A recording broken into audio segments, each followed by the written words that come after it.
तो राम नगरिया राम की बसे सरजू के तीर, अचल राज महाराज की, जहाँ चौकी हनुमत भी, जहाँ पर बैठा करके चौकी पर भगवान राम ने तिलक दे करके बैठा दिया है। कोई चीज़ असंभव तो इनके सामने है ये नहीं। हमने आपको सुनाया है विनय पत्रिका का पद कि अघटित घटित घटित विघटन पटु, ऐसी बिरदावली नहीं आने की, अर्थात जो नहीं होने वाला है उसको भी इन्होंने किया है, करके दिखाया है, और जो इनके शरण में आता है उसका होता है।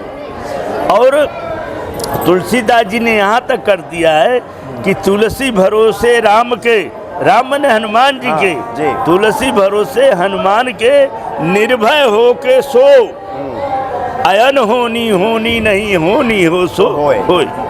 तो अनहोनी आना ही नहीं है, दुख आना ही नहीं है, किसी प्रकार का भाव होना नहीं, तो वहाँ तो राम राज्य है। संकट से हनुमान छुड़ावे, मन कर्म वचन ध्यान जो लावे। संकट से हनुमान छुड़ावे, मन कर्म वचन ध्यान जो लावे। और मनोरथ जो कोई लावे, और मनोरथ जो कोई लावे, सोई अमित जीवन फल पावे। ऊंची तेरी शान तेरे दर आए, बनेंगे बिगड़े काम तेरे दर आए। महावीर हनुमान तेरे दर आए हैं।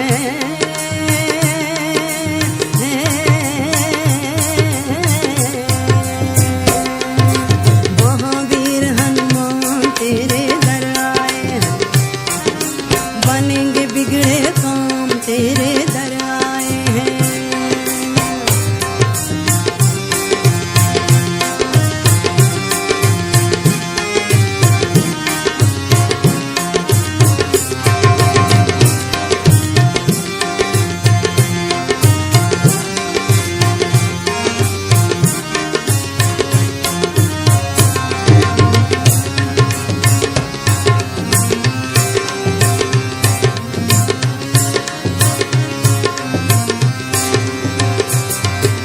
अष्ट सिद्धि नौ निधि के दाता, असवर दीन जानकी माता। अष्ट सिद्धि नौ निधि के दाता, असवर दीन जानकी माता। जय जय जय हनुमान गोसाई, जय जय जय हनुमान गोसाई। कृपा देव के नाई, जय सिया राम। सब सुख लहे तुम्हारी सरना, तुम रक्षक काहू को डरना। इस वक्त हम मर्यादा पुरुषोत्तम भगवान राम की पवित्र नगरी अयोध्या में मौजूद हैं और हमारे ठीक सामने हनुमान जी विराजमान हैं। हनुमानगढ़ी, यहाँ पे हनुमान जी विराजमान हैं और हनुमान जी की महिमा बताने के लिए पूज्य बाबा जी हमारे सामने विराजमान है। स्वागत है बाबा जी, जय सिया राम। जी बाबा जी, हम लोग हनुमानगढ़ी जहाँ स्वयं हनुमान जी विराजमान हैं, हम चाहेंगे कि यहाँ की महिमा आप अपने मुख से कुछ बताएं। वैसे तो हनुमान जी की महिमा अगम्य है, इनके महिमा का कोई वर्णन नहीं कर सकता। स्वयं भगवान राम भी कह दिए कि हे हनुमान जी महाराज, आपके चरित्र, आपके गुण, आपके बुद्धि, आपके बल और आपका ये ऐश्वर्य जो है, इसका कोई कथन नहीं कर सकता है। आप सरीखे न कोई भया है और न कोई होगा और न कोई था। वैसे हनुमान जी के महिमा हनुमान चालीसा में पढ़ते भी हैं कि चारों युग प्रताप तुम्हारा है प्रसिद्ध जगत उजियारा। एक दो युग के नहीं, चारों युग। अब बात आती है कि हनुमान जी का तो विशेष नाम त्रेता में भया है भगवान राम से, लेकिन उसके पूर्व अगर देखा जाए तो हनुमान जी महाराज जो हैं ये साक्षात भगवान शंकर जी से ही प्रकट भये हैं। क्योंकि भगवान जब देवताओं को उन्होंने कहा कि आप लोग बंदर और भालू का रूप बना करके चलिए और हम अपने अनशन के सहित अयोध्या में आ रहे हैं और जितना इस भूमि पर राक्षसों का अत्याचार, पापाचार, दुराचार है, ये सबको हम समापन करेंगे, लेकिन आप लोग के माध्यम से। तो उसी संदर्भ में ब्रह्मा जी के अंश से जामवंत जी और सूर्य के अंश से सुग्रीव जी, बाली इंद्र के अंश से बाली जी और साक्षात शंकर भगवान के अंश से श्री हनुमान जी महाराज। हनुमान चालीसा में लिखा है शंकर स्वयं केसरी नंदन और शंकर सुवन केसरी नंदन, दोनों कथाएं हैं। तो ये देखा जाता है तो इससे यह स्पष्ट हो जाता है कि नहीं, चारों युग में अर्थात सतयुग, त्रेता, द्वापर और कलयुग तो पूछना ही कि नहीं है। कलयुग में तो हनुमान जी महाराज के बारे में तुलसीदास जी ने लिख दिया है कि जाके गति है श्री हनुमान की, ताकि पैज पूज आई यह रेखा कुलिस पखाण की। अघटित घटित घटित विघटन पटु ऐसी बिरदावली नहीं आन की। अजा पर सानुकूल गिरजाहर राम लखन अरुजान की। तुलसीदास कपि कृपा बिलोकति खान सकल कल्याण की। जो जाकी गति है श्री हनुमान जी की। तो हनुमान जी का महत्व, हनुमान जी का वो तो ये चारों युग में है और सभी ने गाया है। ऐसा कोई देवी देवता इस पृथ्वी पर या त्रिलोक में नहीं है जिसका इन्होंने कल्याण न किया हो। जी जी। रही बात कि कल्याण करते करते श्री हनुमान जी महाराज का एक ऐसा प्रारूप बन गया, अर्थात साक्षात भगवान राम का ही विग्रह बन गए। इनके पास में न कोई कष्ट, न किसी चीज़ का अभाव और न कुछ, और परोपकार करने के लिए सब कुछ इनके पास भंडार भरा है।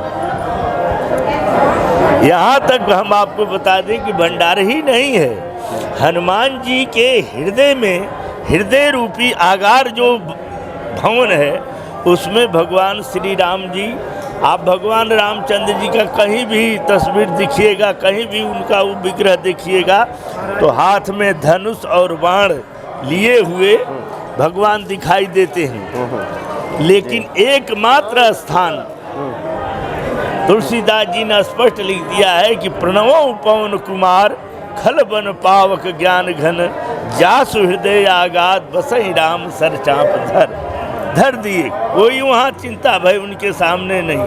तो जानते हैं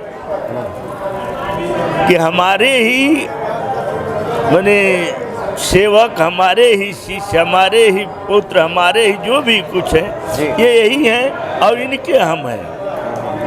क्यों? भगवान शंकर का भजन भगवान राम करते हैं और राम जी का भजन भगवान शंकर करते हैं। स्पष्ट में देखते हैं कि भगवान शंकर के ललाट पर त्रिपुंड रहता है। त्रिपुंड का मतलब धनुष बाण है। ऐसे त्रिपुंड देकर लाल दिया जाता है ना, तो ऐसे धनुष रहते हैं, उस पर बाण रहता है। और भगवान राम त्रिशूल, अर्थात उनके उसको ये धारण किए हैं, इनके वो किए हैं। तुलसीदास जी ने यहाँ तक स्पष्ट कह दिया है कि शंकर विमुख भगति चह मोरी सो नारकी मूढ़मति थोरी। अर्थात जो शंकर जी को नहीं भजता है और हमको प्राप्त करना चाहता है उसकी बुद्धि पूर्ण नहीं है, भ्रमित है। हमको तो वही भजे जो भगवान शंकर को भजता है। और पूछा जाए कि भगवान शंकर किसको भजते हैं जी, तो सादर जपहु अनंग राती। सादर राम नाम जो है केवल मैंने 88,000 नहीं, हाँ 87,000 वर्ष तक भगवान शंकर ने जब समाधि लगा दिया और उसके बाद में जब उस समाधि को तोड़े तो कोई भी व्यक्ति जिसके ऊपर उसका आत्मा, उसकी शरीर, उसका वचन, उसका क्रम एक रूप बन करके लगा रहता है, वही उसके हृदय में, वही उसकी जुबान पर, वही उसके नेत्र में, वही उसके कान में, मने सब जगह वही दिखाई देता है। तो जब भगवान शंकर जागते हैं तो क्या होता है, ये जाने उमा जगत पति जागे, अर्थात पार्वती जी ने जान किया कि भगवान राम शंकर जी जगे हैं, तो जगे तो क्या करते हैं, राम नाम शिव सुमिरन लागे, जुड़ते भगवान के नाम को सुमिरन लगते हैं। वही शंकर जी साक्षात भगवान हनुमान जी के रूप में आकर के बैठे हैं, और सर्वत्र है उनका मने ऐसा स्थान जहाँ वो नहीं रहते हैं। वाल्मीकि जी भी अपने रामायण में लिख दिया है उन्होंने कि यत्र यत्र रघुनाथ कीर्तनम तत्र तत्र कीर्तमस्तकांजलिम वास पार मूचलम मारुत नमत राक्षसकम। अर्थात कोई भी, चाहे वो पढ़ा लिखा हो, चाहे विद्वान हो, चाहे न हो, चाहे मूर्ख हो, अगर वो भगवान का हनुमान राम जी का कीर्तन ही करता है और रामायण बाजता है, चाहे कुछ कहता है, तो भगवान हनुमान जी स्वयं रूप धारण करके वहाँ सबसे पहले आते हैं और पूरा कथा को सुनते हैं, पूरे चरित्र को, पूरे कीर्तन को सुनते हैं। तो उस समय में उनका क्या स्वरूप बन जाता है कि सारे शरीर के रोमांच प्रफुल्लित हो जाते हैं और नेत्रों से आंसू गिरने लगता है। तो इतना सन्निकट होते हुए पर भी हनुमान जी महाराज, अब हनुमान जी के हनुमानगढ़ी के बारे में हम आपको बता रहे हैं।